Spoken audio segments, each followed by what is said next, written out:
God doesn't want a beat up bride. Well, you know, if the saints went through the tribulation, God doesn't care what their flesh looks like. This teaching about God doesn't want a beat up bride is a fleshly type of thinking. It's a thinking like, oh, our flesh bodies are going to suffer. Well, we were appointed to suffer. God doesn't look at the flesh. He isn't a respecter of persons. He doesn't look on our outward man. He looks on our inward man.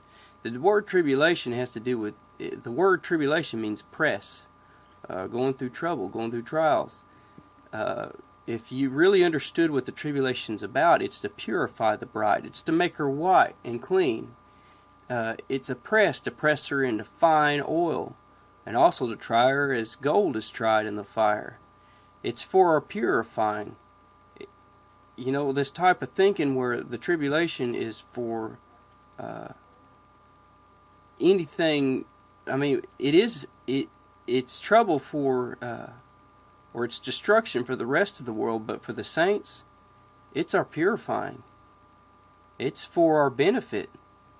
A lot of people don't understand this. They look at the symbols and the things that are going on in Revelation, and their flesh minds automatically are like, I don't want to go through that. But the real revelation behind this mystery is God is getting His bride to where they need to be. It's just like Noah's boat. Noah's boat was only lifted up as the destruction fell on top of it and around it. The boat didn't fly up in the air and get away from the destruction. It took the destruction. It kept taking it and kept taking it. And it's a symbol of us going through the trials and tribulations.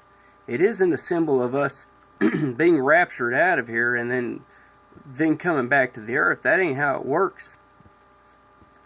All the way through the Old Testament, like Noah's boat, all the way through the history, Lot, the fire and brimstone fell all the way around him.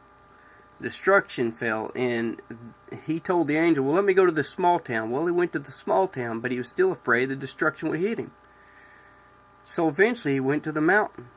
But if he would have looked back from the mountain, he still would have died. Just like if Noah would have got out of the boat at any point, he would have drowned. It wasn't a rapture out of here, I'm protected forever thing. It was, it had to do with repentance. See, the boat rose as the destruction fell. It's just like in the book of Peter, when it says, wherein few 8 souls were saved by water. He said saved. The rest were destroyed by water. And the reason why he said saved is because the people of God, when this demonic destruction is falling, the people of God are repenting. As they keep repenting, they're going to stay above the destruction. But they had to endure it all the way to the end. The destruction will keep falling around them. They'll keep in that ark of repentance, that covenant with God. The covenant with God is repentance, staying in repentance, staying in repentance. And so they endure it to the end. So the floodwaters, the boat only rises because the floodwaters rise, not because it's escaping out of here. It's going to endure it. Just like in the time when God's wrath was poured out on Egypt, and the 10 plagues fell all the way around Goshen, on Egypt, but didn't hurt the children of Israel. Even when death passed over the door, their door was sealed and the death passed around them. Even when they went through the Red Sea, even when they went through the wilderness, and even into the promised land, God sealed them and protected them.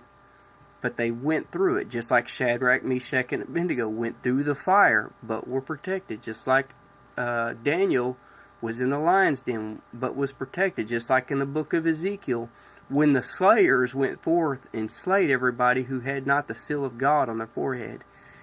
The Spirit never pulled saints out of tribulation. It always took them through it. That's not the way of the Spirit. The Spirit purifies us and takes us through tribulation, and tries us and purifies us. Noah, the wrath was poured out on the earth, and his boat took it and went through it, and he endured until the end.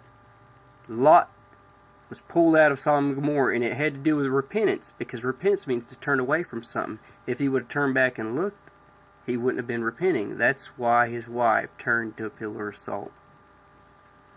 So this doctrine about God doesn't want to beat up bride is an earthly type of thinking, because they're thinking about their fleshes being saved and how their flesh is going to look if they go through this physical ordeal in the tribulation. And they say God doesn't want to beat up bride. That isn't how God thinks at all. That's an earthly type of thinking. God looks at the spirit man. So if his bride go through the tribulations purify him, they're not going to be a beat up bride. They're going to be a perfected, white, dazzling, beautiful bride. God bless.